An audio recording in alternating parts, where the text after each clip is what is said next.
You're listening to Whoa! Potluck.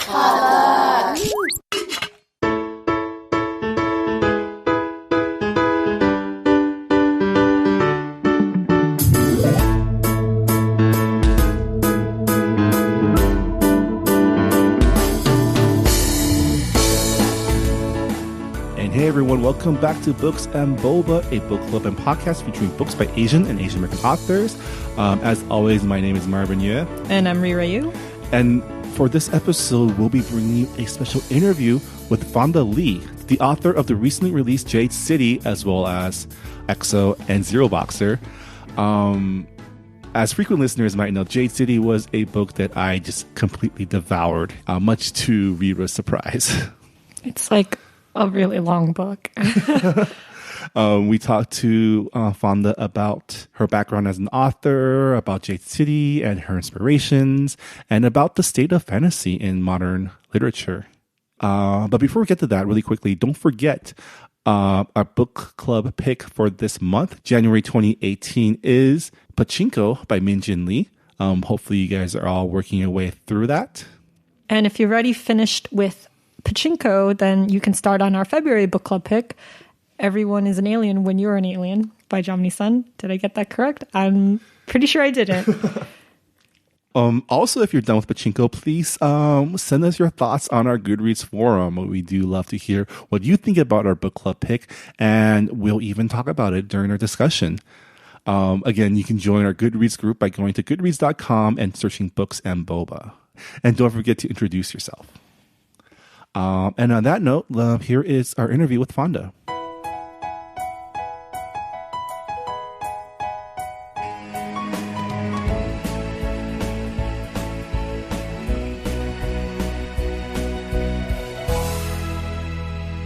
And we are here with Fonda Lee, the author of Jade City, EXO, and Zero Boxer. I've only really read Jade City. It was one of my favorite books of last year, but we're so excited to have you on the call with us. You're here calling us all the way from Portland.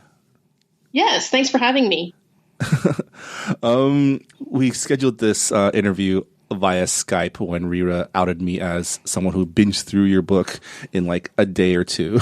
But I'm impressed. It's a fat book. Yeah, it's like over 500 pages. I was so impressed by it. It's one of those things where, you know how when you're young and irresponsible, sometimes you might, overdo like watching like a series or play a video game.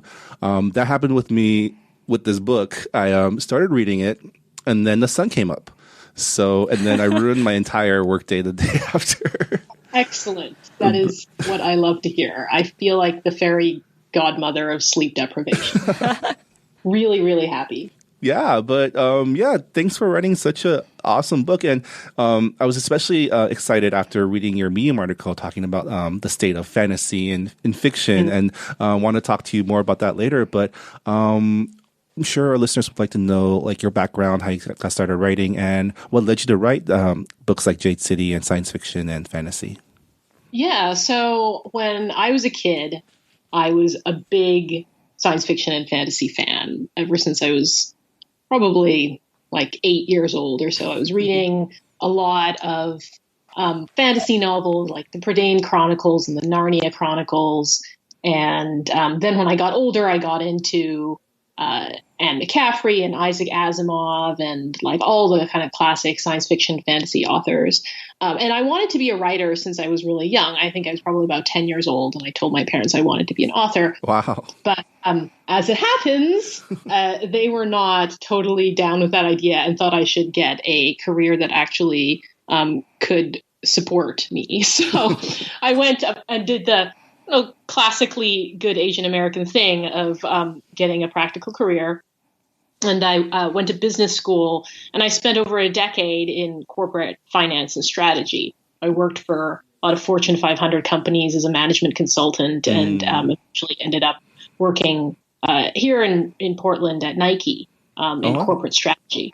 So I had this business career going, and in the meantime, I got married, had kids, and always kind of wrote as a hobby. It was just always this passion of mine. And at some point, I just fell off the writing bandwagon. Life got super busy. I had a full-time job and a family, and I wasn't writing anymore. And I think it was when I wasn't writing anymore that I realized how much I missed it and how important it was to me. And I was kind of reaching this stage in my career that I sort of had this choice. Did I want to kind of level up and go into, ever deeper into the world of general management and corporate finance? Or did I want to do something different with my life? And I kind of had this creative epiphany that I wanted to write stories. I want to write the sort of stories that I loved when I was a kid, and full of spaceships and magic and so on. And so I did this big career shift, and it took me a few years to do it.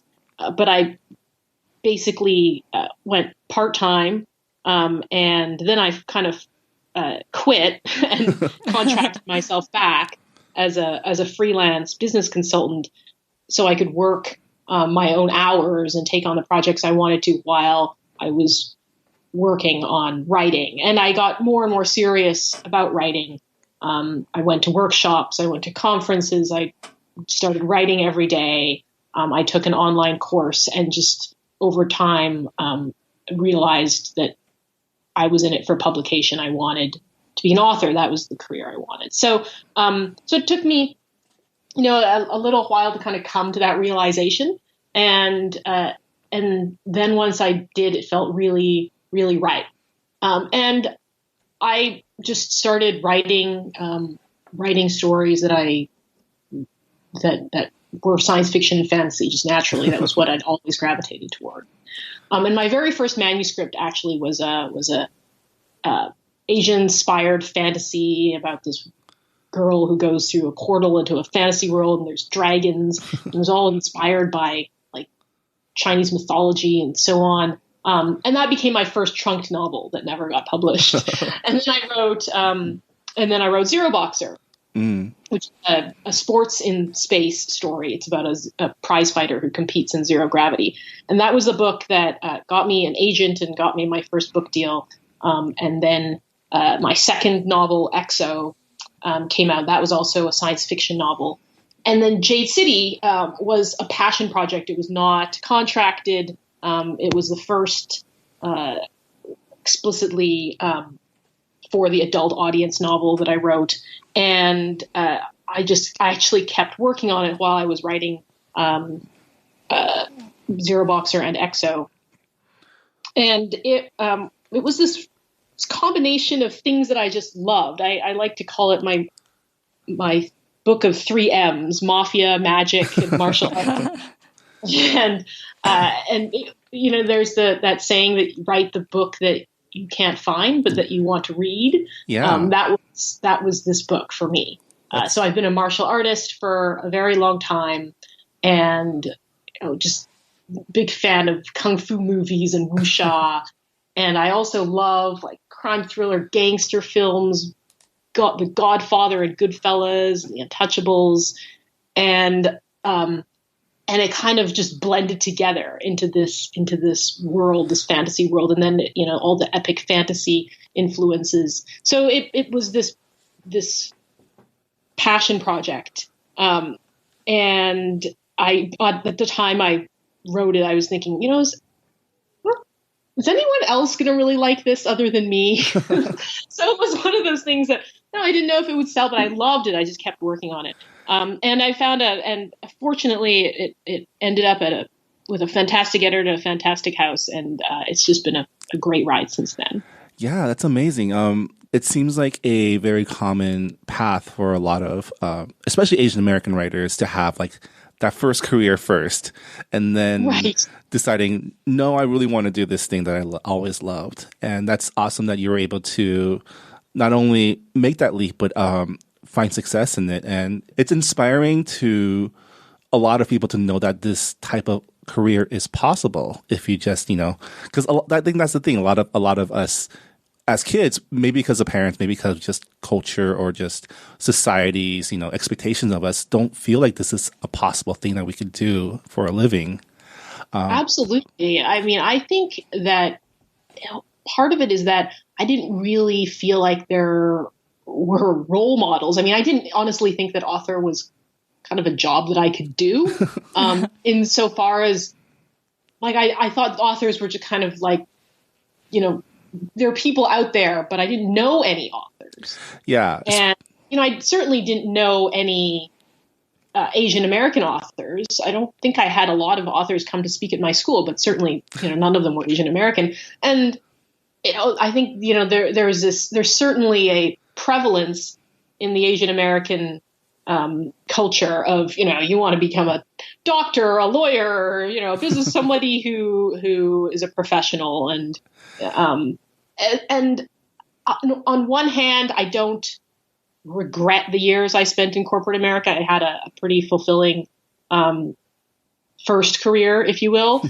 But gosh, I look back and I think, I wish I'd come to that realization about myself earlier in terms of what I really wanted to do.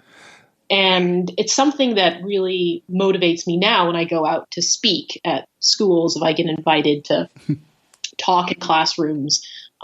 It really means a lot to me to be able to stand up in front of kids and say, well, this is a real job. This is a viable real job. You do this. Like, no, there's not only 3 jobs in the world. There's a lot of different options, and a creative career can be incredibly fulfilling. It's not easy, but it's a viable option, and don't close yourself off from it. If you have that dream, pursue it. So it's really important to me. Yeah.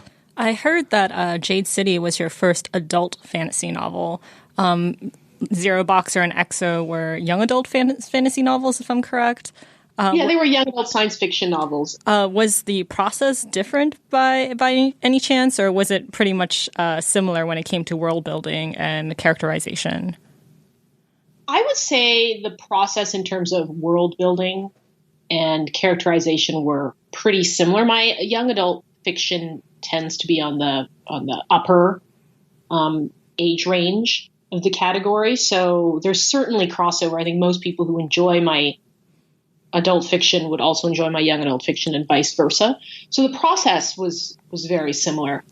What was different with Jade City was the sheer scope of the project and the complexity of multiple characters. So what I have with my young adult fiction is one main protagonist, and the world is just as fully developed in the background. But the story really is driven by the experience of this one young protagonist. So it's very centered, and there's an obvious narrative progression, momentum based off of that. With Jade City, I had this cast of characters, and it was really focused on this family, and in fact on a society, but through the lens of this family. So there was a much larger scope in terms of what I wanted to accomplish, and there was a lot more character interplay. So it was, in a sense, it was like taking one of my young adult novels, but then like squaring it. And trying to make all these rails run at the same time, and that was this fabulous challenge. And I'm really glad actually that I wrote my previous novels before I tackled this monster, because writing young adult science fiction, and both of those novels are pretty fast paced, action driven, taught me to write with a great deal of focus. And that was really helpful for me when it came to writing Jade City, because it was the sort of story that could have just sprawled out of control without previous experience. Also, I don't think you could have added that hot, steamy love scene in your young adult novels. You'll be surprised, Marvin. Yeah, my young adult fiction, EXO in particular, is published by Scholastic, so they sell directly into schools. There's a lot more limit on what I can get away with there. I have a random question about your book EXO. Do you get a lot of mentions from K-pop fans, because EXO is a K-pop band, and I'm figuring that there is some. This is hilarious. So when I wrote EXO, the title in my mind the whole time was EXO. And when it came time to send it out on submission, my agent and I were like, oh, there's this other book called EXO. And it recently come out. It's another young adult science fiction novel. And we were like, oh, that's such a bummer. I guess so we changed the title. We took it out on submission. And then the publisher, when they bought it, said, well, we don't really like the title that you sent it out on submission with. And we're like, yeah, we agree. And we went back and forth on titles for months. And then finally they were like, you know what? I know there's another book out there, but we really like the title EXO. So we're going to go with that. So at that point, the band had not yet blown up and become huge. And it's funny to me to look back on it because I was all worried about, there's this other book that's called EXO. Is that going to confuse people? And it ended up being a complete non-issue because the only thing people think of now with the title EXO is the K-pop boy band. And I got actually caught up in a fan war because those are intense. Yeah, so some fans or not fans, some haters of EXO who were unhappy with the band had a copy of my book and they threw it down the stairs and filmed themselves so because they couldn't, I guess they were mad at the band, so they threw my book down. They should have just thrown their album. Your book was a proxy for and then a whole bunch of other fans got super mad and tagged me in it, and so it is funny actually. Oh wow, that's rough. That's I'm so sorry that you had to go through that. We apologize on behalf of all K-pop fans. Yes, I do. I represent all of K-pop fans. No, I don't. But I really loved the setting of Jade City. I loved how there was this blend of Eastern cultures. It really reminded me of Singapore and Singapore, Taiwan, and to some extent Japan. I mean, I thought of Hong Kong right away. Yeah.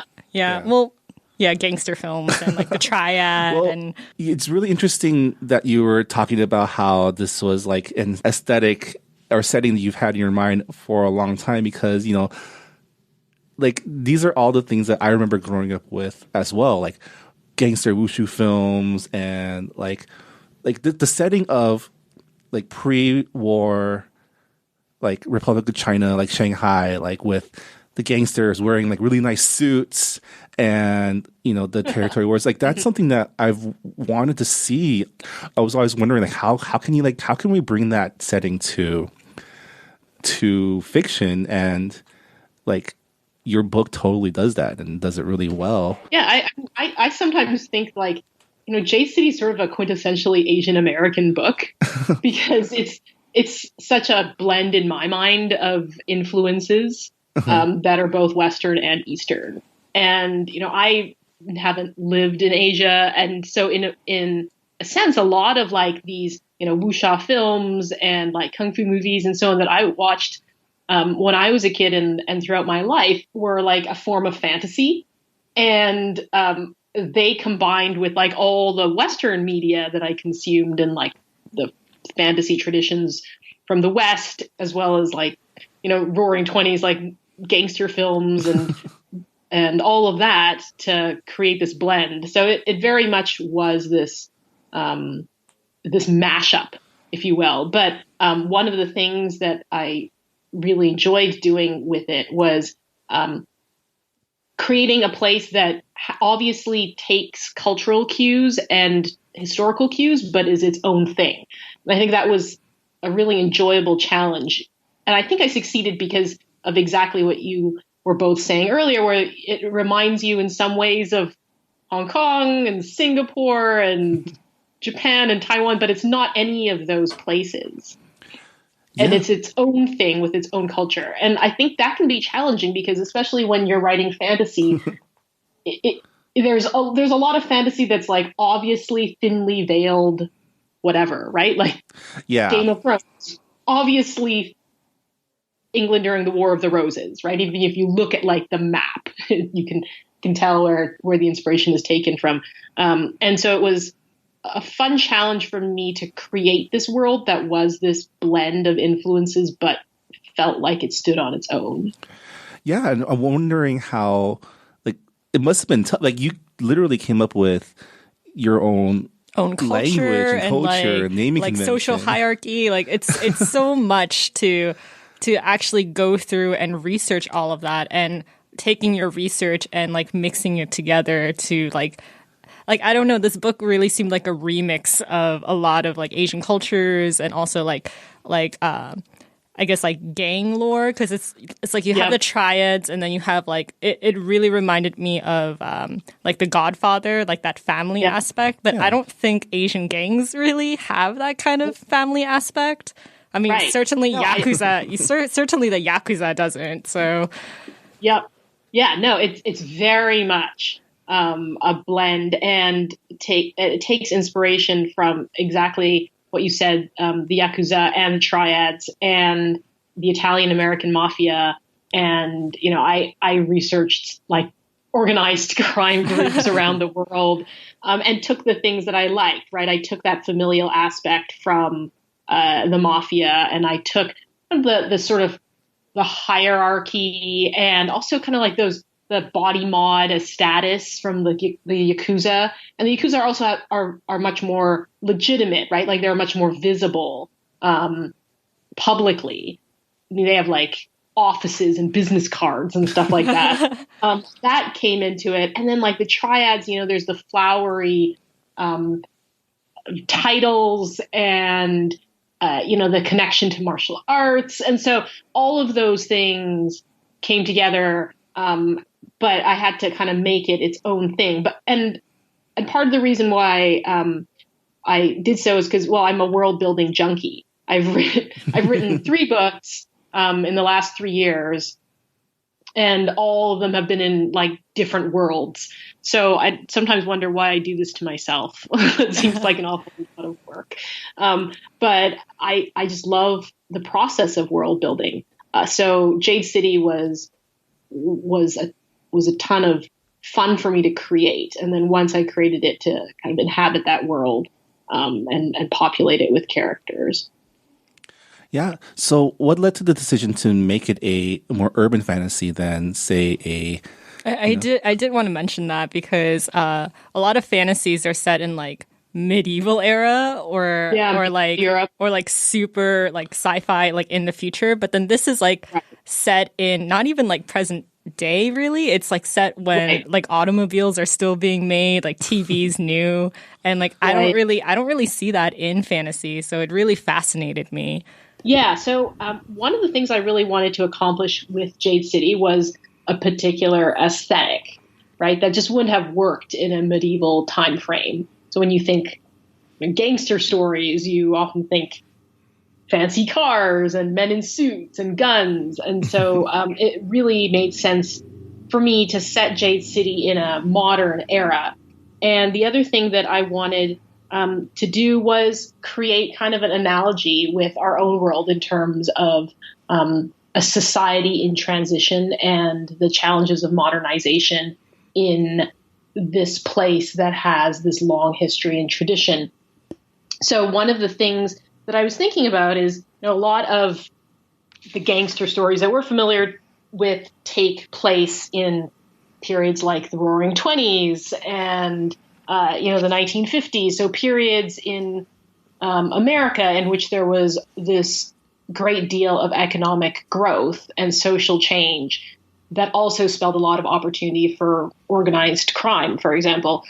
And I put Jade City sort of analogous to the post-World War II period in Asia, where you've got these countries that are coming out of colonialism and war and going through this modern economic miracle of growth and prosperity, but that's also vying with all this old tradition that's present.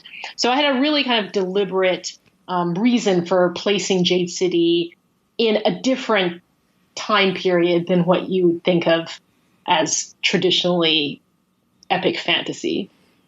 I also really loved how even with the modern tech, there was also actual magic involved. Like Jade actually gave users magic, and only specific users too. Like it's a blood right, and I thought that was really interesting. and added like a new nuance to urban fantasy. Yeah, I mean, the world of KCON, the world of Jade City, is very much it's a low magic world in the sense that there's just this one element of magic in an otherwise very recognizable kind of modern milieu.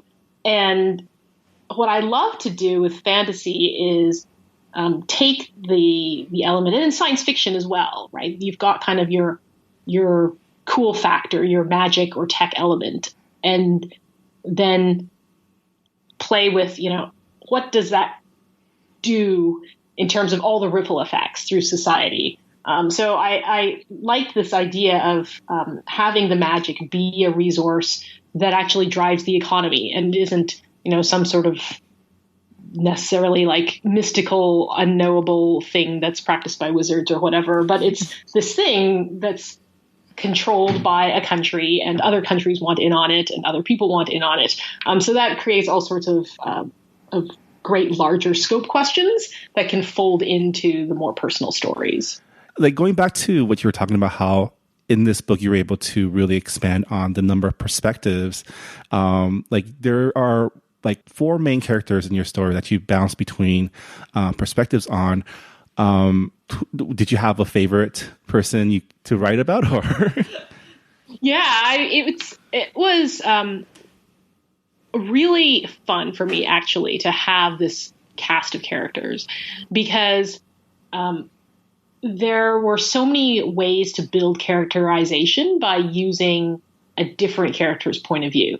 So you might get, Hilo, for example, a chapter from his point of view, but then you go to Shay and you see him from her point of view, and it's you get a different angle. It's kind of like all these different ways to triangulate on the characters. And what I really wanted to do, and the thing that I love about The Godfather and about The Sopranos was, they're about these characters that are pretty ruthless, but at the core, there's this story about a family. And that was something that I very much had in my vision for this book, was that it would be a story about this family.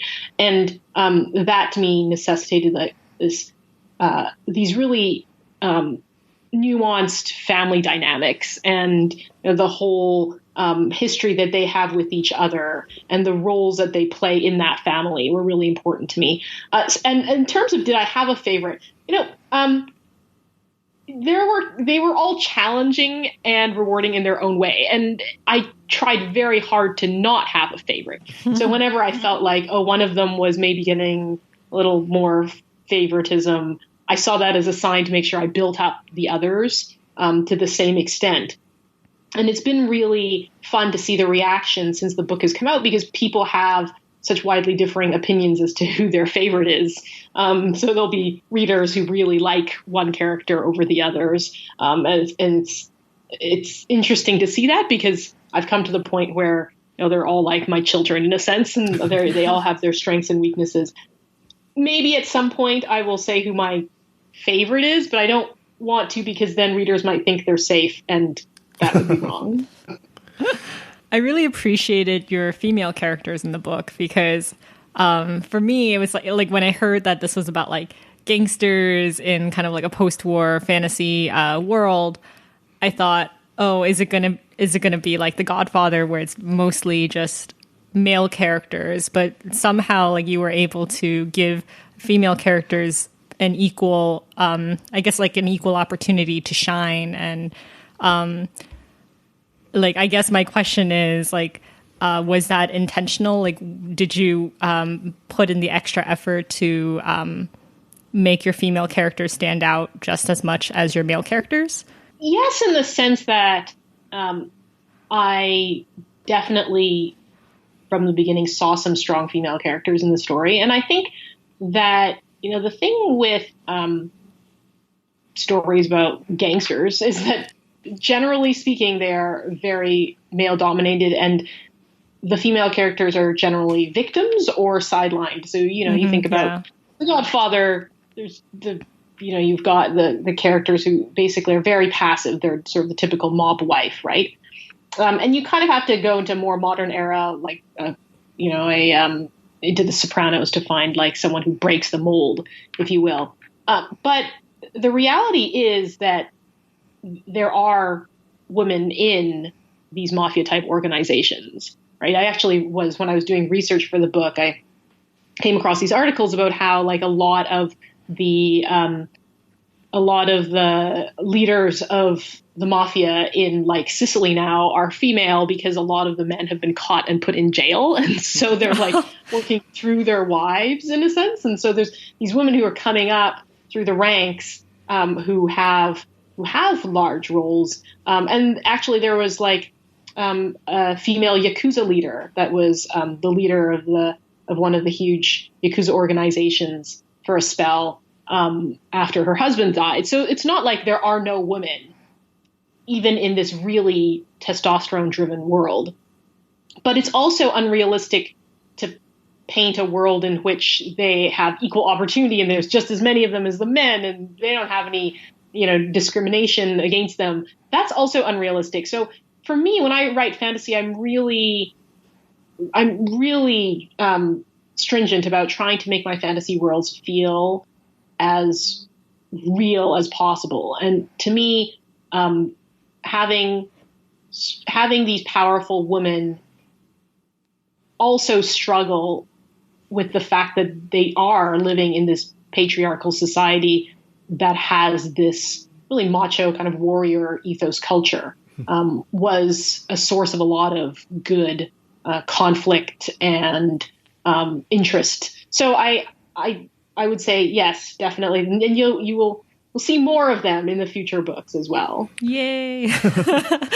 Yeah, that was one of the things I really liked about when you're building the world of KCON. Is within the criminal underworld, the Greenbow Society. Like it seemed like talent with Jade, the magical power, was equally acceptable in both male and female. Like you had a lot of women kicking ass in the throughout your story. And that was really cool. Yeah, I mean, the other thing I wanted to do with you're talking about kind of the underworld is I wanted to kind of create this world where the Greenbones weren't even though they came from like a prior rebellion organization against these foreign occupiers, they've since kind of become like the legitimate shadow government. So even though the book gets kind of shelved in, not shelved, but sort of categorized as a crime thriller of sorts, it's also very different in that there's not kind of your typical battle versus the police or against, the FBI or what have you. It's very much of like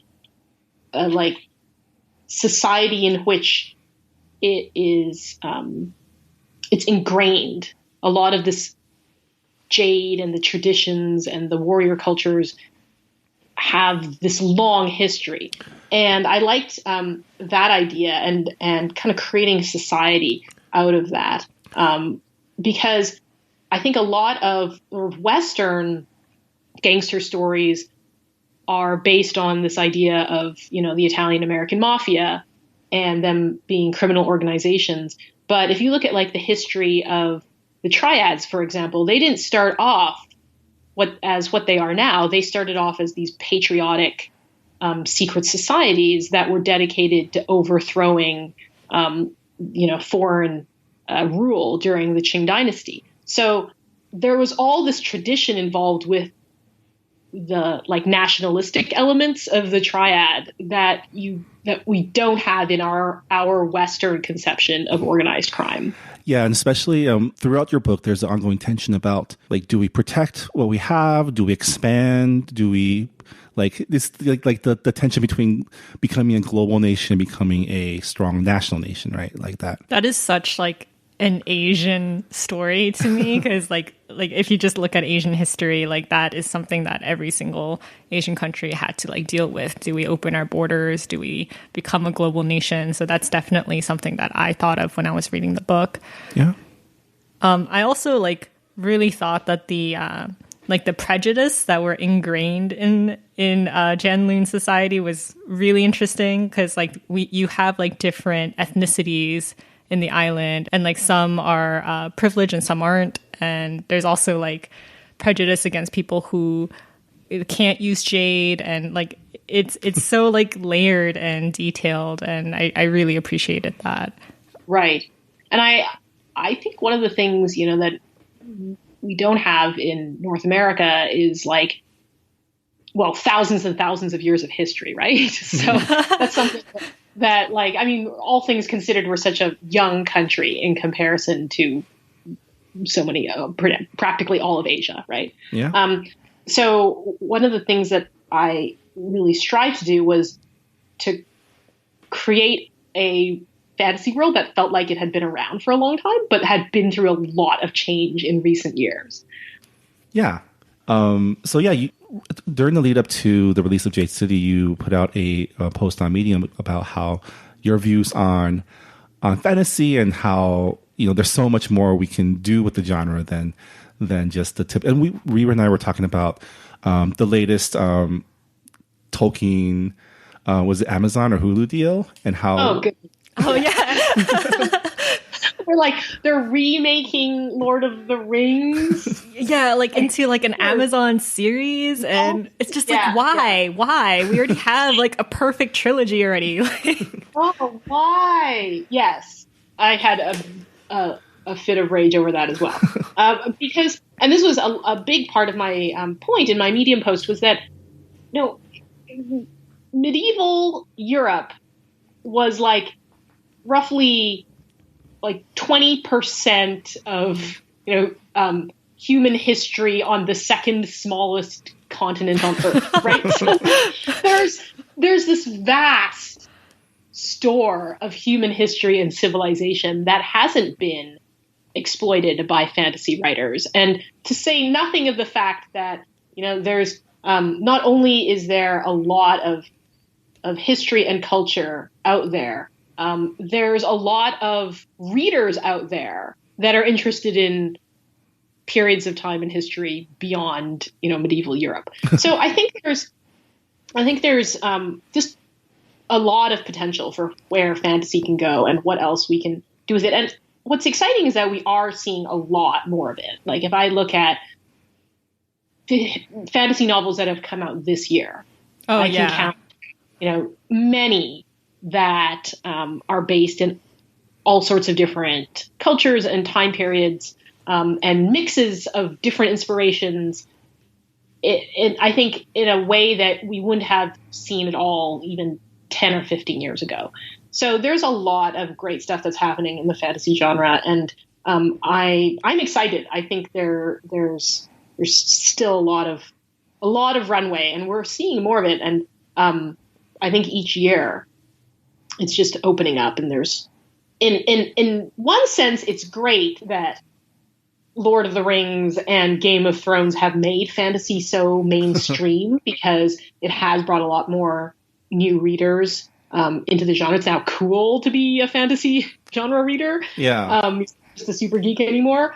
And that opens up the possibility of then looking beyond.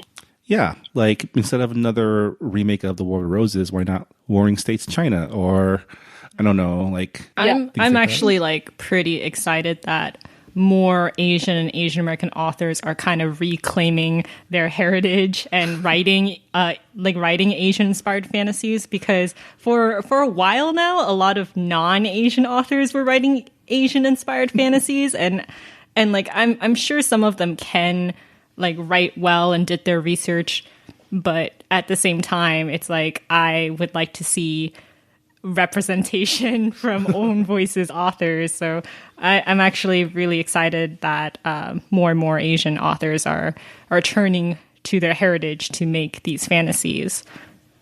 Yeah, definitely. I also think something that we as Asian American creators can do is blend and remix in a way that either Asian authors in Asia or white authors in North America can't necessarily do as naturally, because of the experience of having multiple cultural influences. And that's where you get a lot of really cool stuff, is in the blend and remix. If you think about director like Quentin Tarantino. Like he just takes so many different movie influences and like mashes them together, right? And I think that ability to kind of like do remixing and take influences from different sources can lead to some really cool fantasy work. Yeah, that's how you end up with something like Jade City, which is, you can see the tropes from like American crime fiction, but also the tropes from like wuxia and from like Asian historical fiction as well, Right. as well as the magic part. I mean, I love that the magic in your story is what gives them the ability to do like wushu stuff, like fly through the air and stop bullets and like shoot, chi blast and stuff like that. I also like how it's actually like from jade, which is like kind of like a big symbol in like Chinese culture. Yeah. Right. Yeah, I mean, a lot of the premise for Jade City is kind of wish fulfillment because I've been studying martial arts for quite a few years in my life. And, I'm also a big fan of Kung Fu films. So I would like watch these films and be like, I've been training for a long time. I can't run up walls. What is the deal with that? Like, why can't I do chi blasts yet? Like, and so it was like one of these like ways for me to reconcile the fact that I could like train in martial arts and still never achieve what like my favorite characters in Kung Fu films could achieve. And I'm like, there must be a secret ingredient. There has to be something I'm not doing. And so hence Magic Jade. And I liked the fact that I could take those sorts of tropes of the like magic martial arts powers and then almost like give and put them in sort of a like logical framework that made sense for me. Yeah. I do have a question. It's a pretty silly one. We kept mentioning like kung fu films, mafia films, and I just wanted to ask, like, if Jade City got adapted into a film, do you have like a dream cast in mind? Oh, so I think I actually did get asked this before by various people, and it's funny because one of the things my editor and I did when we were doing revisions on the book was start dream casting it. It was totally like a fun thing we started doing, and most of the people that we were tossing around are like too old for the roles now. We were like, oh, like a young Michelle Yeoh would have been like really good as Shay. And they were like, oh, we need like someone with the gravitas of like maybe like a Tony Young for like Lon. And then we were like, oh, I did decide Louis Tan would be an excellent Hilo. He would be a great Hilo. I think you'd probably be pulling from the young cast of Marco Polo. All those like they're all stunt people, and they'd all be able to pull off like Marco Polo or Into the Badlands, like those like the current spate of like stunt / actors. Right. I'm just like mentally seeing like a Pinterest board in my head with all these actors. Make the Pinterest board. Make it. I'd love to see that, though. I'd love to gladly share that. That would be awesome. So I guess what are you working on in 2018? I know you're working on the sequel to Jade City, and you're also working on sequels to your other books too, as well, right? Yeah. So I have the sequel to my science fiction novel Exo comes out this year. It's called Crossfire, and it'll be out in June. So I excited about that, and then it's like just head down and working on the second book in the Green Bone saga, and it'll be called Jade War, which we've already gotten sign off on that title. Nice. And the paperback for Jade City will also be out this year. So it'll be a combination of continuing to work on some of my young adult projects and then really focusing on getting this trilogy written. Sounds like a lot of writing. It's a lot of writing. Well, I can't wait to read through Jade War in one night again. But do you have any I guess like book recommendations for our listeners out there? I do. So these are books that are coming out this year. I am I really enjoy. It's a short story that you may or may not have heard of. It's called the I'm going to mess up the title. Pearl Rehabilitative Colony for Ungrateful Daughters, I believe it's called, but it's by Asian American author Henry Lien, and he is using the world of that short story in a middle grade novel that comes out this year called Pea Sprout Chen, and it is a humorous story that is basically like about, it's like Mean Girls on ice but with swords.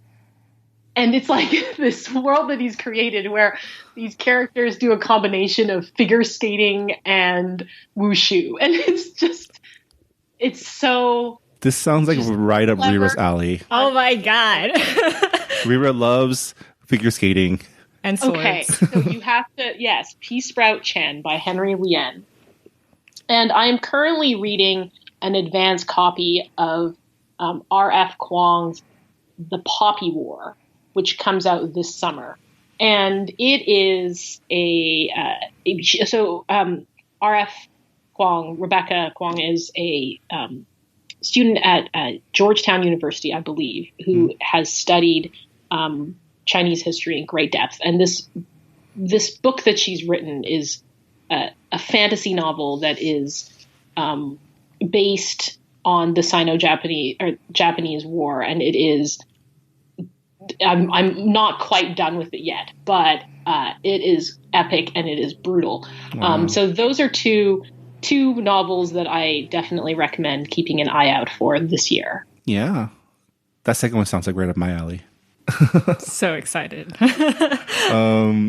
And I guess that'll do it for our interview. Thank you so much for talking with us about your book and your writing.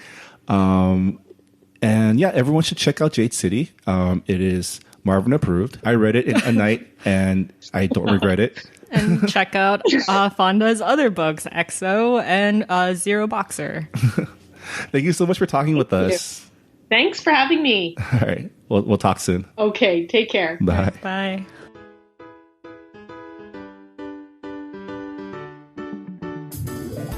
And that was our interview with author Fonda Lee. Check out her newest book, Jade City, in bookstores everywhere. And that'll also do it for this episode of Books and Boba. Thanks again for listening and helping us support books by Asian and Asian American authors. Don't forget, the January book club pick is Pachinko by Minjin Lee, so hopefully you guys are working your way through it. And don't forget, you can interact with the other members of the Books and Boba book club by going to our Goodreads group and posting. We always love to hear from our fellow group members. And anything you post can appear on this podcast. So yeah, like literally anything. It doesn't even have to be related to the book. I guess some last minute housekeeping. Don't forget to subscribe to us if you like the show. Give us a rating review on iTunes.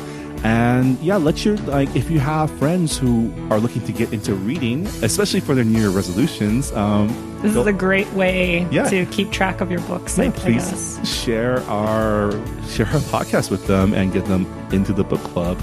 Yeah, it's a very small niche that we're in. So any type of sharing or word of mouth, we really It appreciate definitely it. helps a lot. But on that note, thanks for listening, and we'll see you next time. Keep reading.